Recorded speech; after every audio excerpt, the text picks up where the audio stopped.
Hi everybody, nice sunny afternoon where I am. I hope it's great where you are too. And today I want to talk to you about a very interesting topic that you're familiar with. I'm going to talk to you about giants today. And I have a special reason why. I've talked about giants many times before. In fact, I've mentioned at least 3 of my 9 books. And I'm going to quote you about giants out of some of my books, especially out of ENOCH Insights, Out the Bottomless Pit, and Jubilees Insights. But there's an important reason why I want to talk about giants right now, as giants is coming more into focus of what they are, what they do, and I'm sure many of you have heard about alien abductions and people being forcibly abducted from wherever they are in their house and just dragged off to some netherworld, experimented on, and all kinds of stuff, which most people, I think, just sort of think it's from the realm of fantasy or somebody's wild imagination. They don't take such things seriously. But for the unfortunates who experience such horrors, it's very, very real indeed. It's like being dragged down to the netherworld. Well, I'd say that the giants present an even greater danger than what is mentioned by those that talk about people being abducted and experimented upon, which there are tens of thousands of cases from people all over the world. And I'll explain why. I happen to know exactly where I live here. As I mentioned before, where we live is on the ley lines, which is down the backbone of the UK. And on the ley lines happen lots of paranormal activities. You can look it up. Ley lines, paranormal activity. I can't tell you why paranormal activity is greater in these areas, but it is true. You can see anything from seeing ghosts to seeing different creatures that shouldn't be there, to seeing UFOs frequently. In my case, I've seen angels several times. Could be linked to that too. You know, in the case of the angels, I think that's more like God's protection of me personally. But there are other things that need our attention, and one of them is giants. And I will read to you now from my first book, our first Insights book out of 7 of them. Here's chapter 7 from the book Enoch, or from my book, ENOCH Insights. And all the others together with them took unto themselves wives. Let's talk about the fallen angels, as written about in the chapter before, chapter 6, infamous chapter. And each chose himself one, and he began to go in unto them, to defile themselves with them. And he taught them charms and enchantments, and the cutting of roots, and made them acquainted with plants. Comment 1, the beginning of witchcraft. I think the way I would compare these women here that's talking about, if you've ever seen The Lion, the Witch and the Wardrobe, and you think of that witch there who kept Narnia in snow all the time, or cold, well, and you saw how cold she was, well, you're getting the idea of what these first women turned into. They actually turned into the sirens. That's what it says in these Apocrypha books. Amazing information in the Apocrypha books. Verse 2.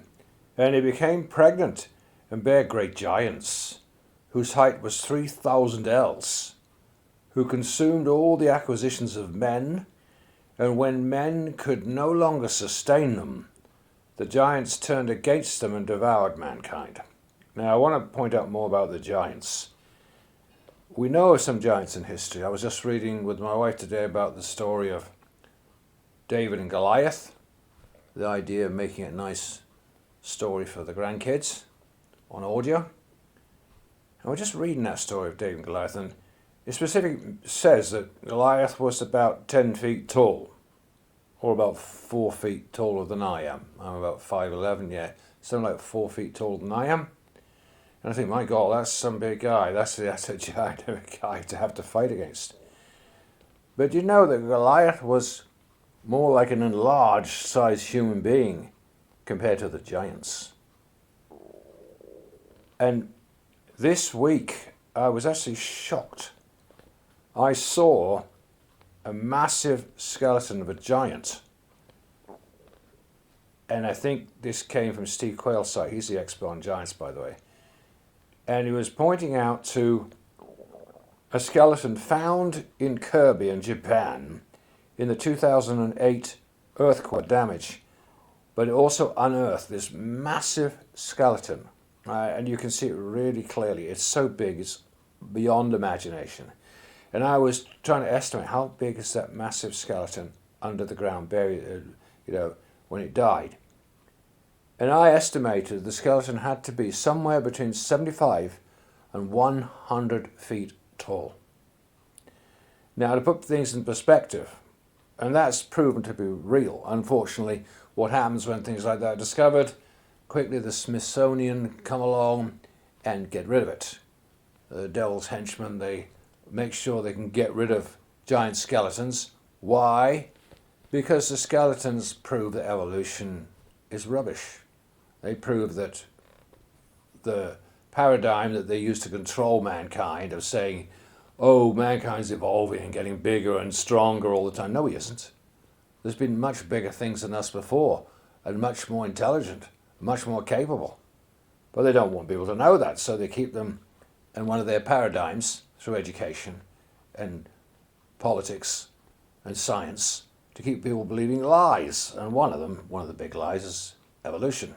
Another one's global warming. They're just lies. Control mechanisms over the minds of the masses, or the goyim as they call them.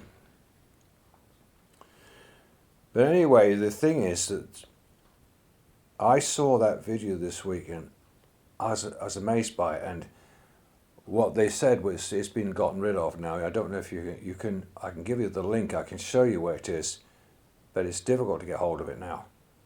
But I could see it was real. I mean, there's no doubt about it. But that skeleton, I'm telling you, ladies and gentlemen, I saw a skeleton of a giant, 75 to 100 feet tall. And you think that's tall. According to Steve Quayle, when it says here, it says in this book, ENOCH, that they were 3,000 ells high. According to Steve Quayle many years ago, he said that's about 450 feet high. I mean, it's off the charts as far as I'm concerned. 100 feet's bad enough. You can put things in perspective. My house here, which has got 2 floors to it, must be about 35 feet high, I suppose. Now, imagine a giant that's 3 times the size of my house, and I, by the size of my house, look small by the size of the house. But imagine it being 3-4 times the height of the house. You begin to understand the damage that these giants must have been capable of doing before the Great Flood. It must have been terrifying for the people on the earth. I think these kind of giants, they only came into existence in the last 500 years before the Great Flood, for different reasons. They came into being in the latter time before the flood. But anyway, it must have been incredibly scary. And I think that is a reason why you can find in other places, if you do archaeology, you'll find there's lots of underground towns, buildings. For those who've got eyes to eyes and ears to hear, there's loads of underground towns. Why were people hiding under the ground? I think they were afraid of something. Not just things like pterodactyls and dinosaurs, stuff like that, which existed at the same time as man, and not millions of years ago. There's a bunch of lies. They existed at the same time. But there are also giants roaming the planet. All because of what happened before the flood, of fallen angels coming down and having sex with the women on earth and giving rise to these terribly big giants. There's so much evidence of the giants, But the thing I want to get across today is, don't think, oh, well, the giants is relegated to the far past, to mythology and pre-flood times. What do we want to be bothered about that? Well, I want to put you in a different way. I do encourage everybody to do get my books to talk about the giants in details. Today I won't have time to read much from my books here, but get my book Out the Bottomless Pit, the first one, Jubilees Insights and ENOCH Insights, because they extensively talk about the giants as well as the fallen angels. But what is outstanding is that in modern times, the giants are coming back. The giant of a case here, one of my daughters related it to me, that she had some friends here that were telling her at work something they hadn't told anybody for a very, very long time. I might have related on one of my audios, I'm not sure. But there were 6 girls here many years ago, at least 20 years ago. They were minding their own business, going for a walk in the forest. And they happened to be just look up. And what they saw scared the living daylights out of them. And all of them saw it. And they saw the face of a giant who was so big, was bigger than the actual trees they were not so far away from. Fortunately for them, it seems to me that giant was in a slightly lower dimension. Somehow they could see it, probably because, like I say, where I live is on the ley lines, which only happen every 2,500 miles, or around about that location. And this is a very paranormal activity area. But somehow they saw this massive giant, and they all ran away, and they never talked about it for many years because they couldn't understand it. Your mind couldn't relate to what did we see, because they saw very big giants. And what is obvious since then is obviously they somehow saw into slightly lower dimension, and he managed to see this giant. He didn't react to them, and he just kept doing whatever he was doing wherever he was. I thought that was very interesting. That's something that happened here locally like 20 years ago. And that is amazing. Why can some people, in this case 6 girls, why could they see into a slightly lower dimension from here? I don't know, but they could. Scared the living daylights out of them. And then you have real cases of recent forces meeting the giants, such as Spetsnaz, special forces in Russia, and the American special forces also have seen giants in recent times under special circumstances. It tends to be in very warlike zones where killings are going on, otherwise the 4th horseman is there, horseman of death, of course.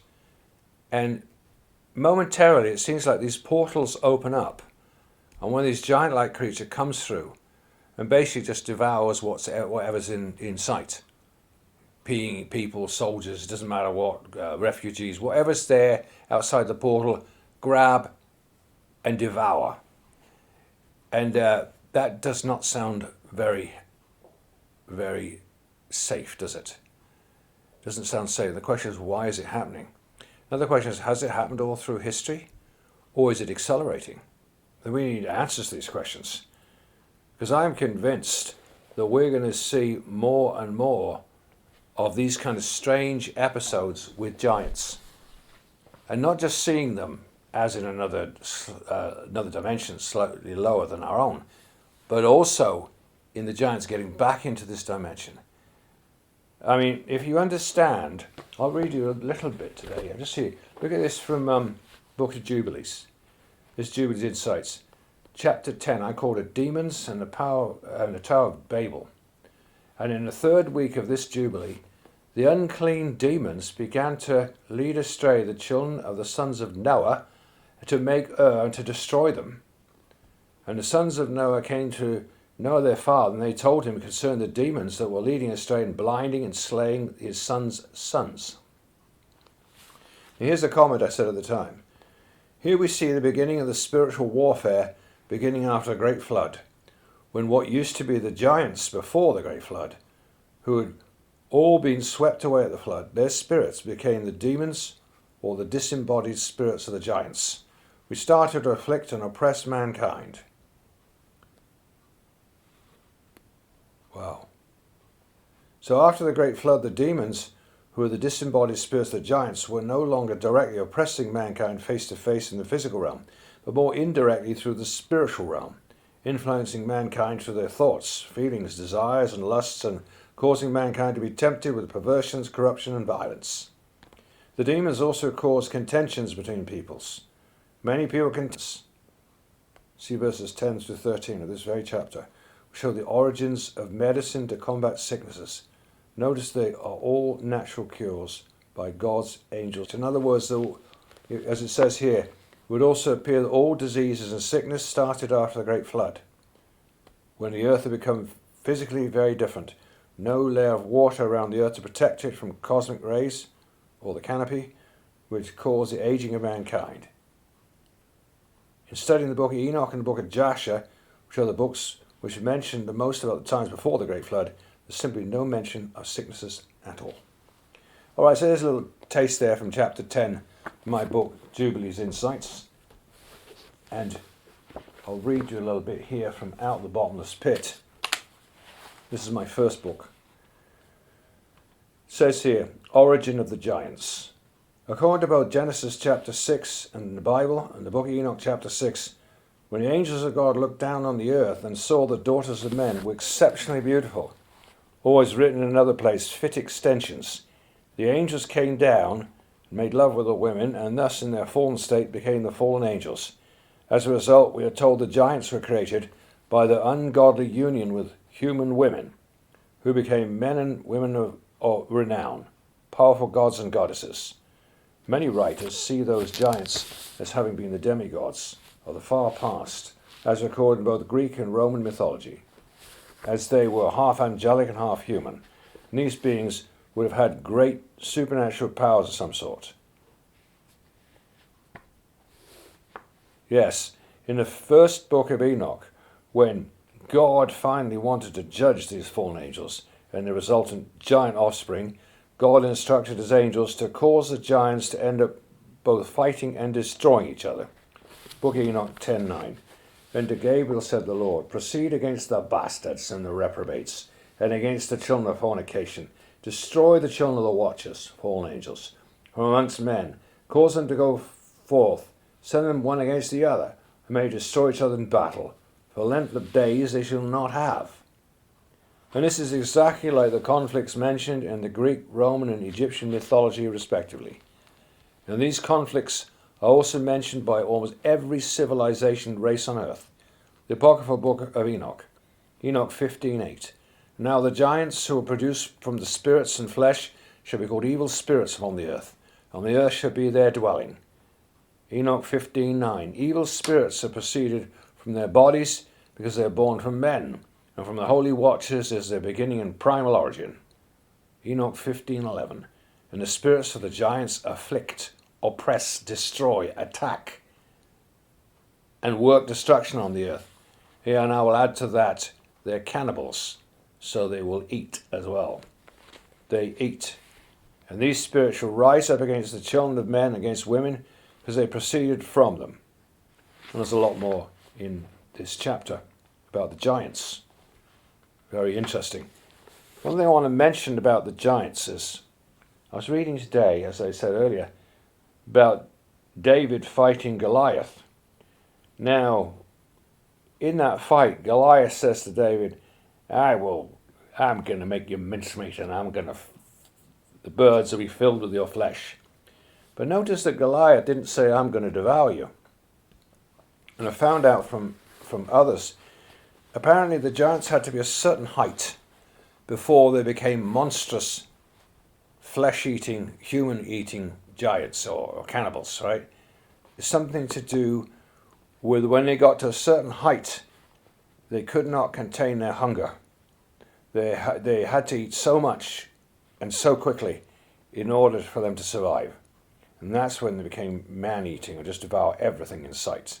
So there had to be a certain height. Obviously, Goliath wasn't big enough of a giant. He was only 10 feet high because he did not have that sort of desire to eat human flesh and stuff. But the bigger giants certainly did.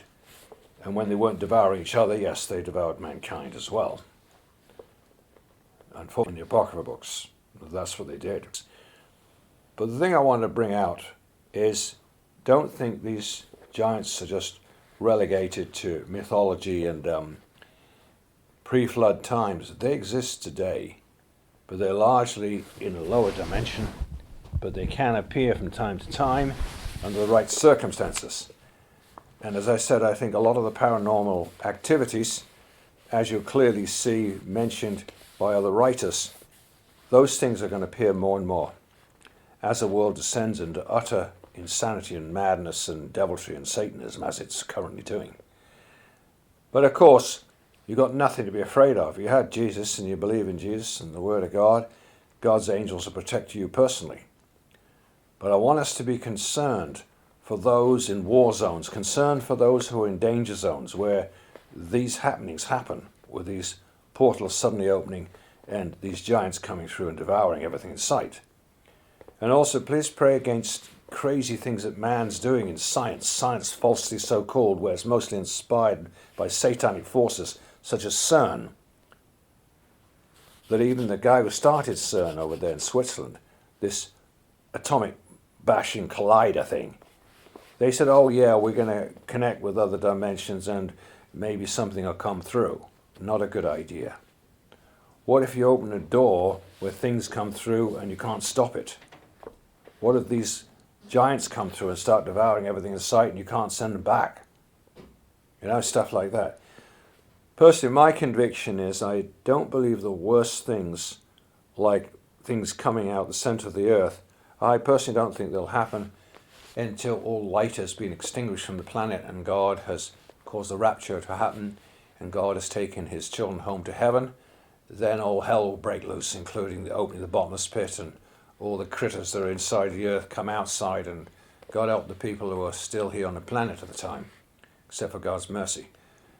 But I think it's important to be aware that there exists a lot of things around us. Just because you can't see them doesn't mean they're not there. Whether it's devils or demons or angels or spirits or chimeras or giants, they all exist. They do. They definitely exist. It's important to be aware of the spiritual things, because they can influence you, but you can stop them from influencing you, especially if it's a negative influence, in the name of Jesus. And as I mentioned the other day, if you know about the keys of the kingdom are a very powerful weapon. You just say, in the name of the keys of the kingdom, I claim the keys of the kingdom. Jesus, help me with your keys. And God will protect you from all kind of terrors that are going on. But remember, the Bible says that the days will come when 1,000 shall fall thy side, 10,000 thy right hand, but it should not come nigh thee. There's a good verse there in Psalm 91. So I just want people to be warned. These things are not just figment of somebody's imagination as some mythology or, pre-flood times and relegated to, the mists of past times, not going to happen to me. I think you need to be alert to reading what it says in Genesis 6 in the Bible, and also reading the Apocrypha books that used to be in the King James Bible until 1885, when they were taken out. Never should have happened. So please do get my books, the Insights books, of which there are 7 now, and I've got 2 out of the bottomless pit books, 2 on the paranormal, supernatural, so it's 9 books. I think you'll find my books very educational. I think they have a lot of wisdom in them, and I'm so thankful for the Apocrypha books. I personally think everybody should know the Bible well and the Apocrypha books. As I said before, in the Catholic Bible, you've still got the Apocrypha books. There used to be 14 of them in the King James version of the Bible until 1885. So I think it's essential to know the Apocrypha books as well as the Bible, to have a well-rounded knowledge and wisdom of how God's creation, how it was all done, how the flood happened, in many details, especially about pre-flood times, which is in modern times relegated to just mythology of the past, when it isn't. It's truth. Well, thanks for listening, everybody. And if you want to know a lot more about the giants, then please do get my Insights books and get my book, Out of the Bottomless Pit, the Fallen Angels and the Giants. Thanks for listening. Bye for now.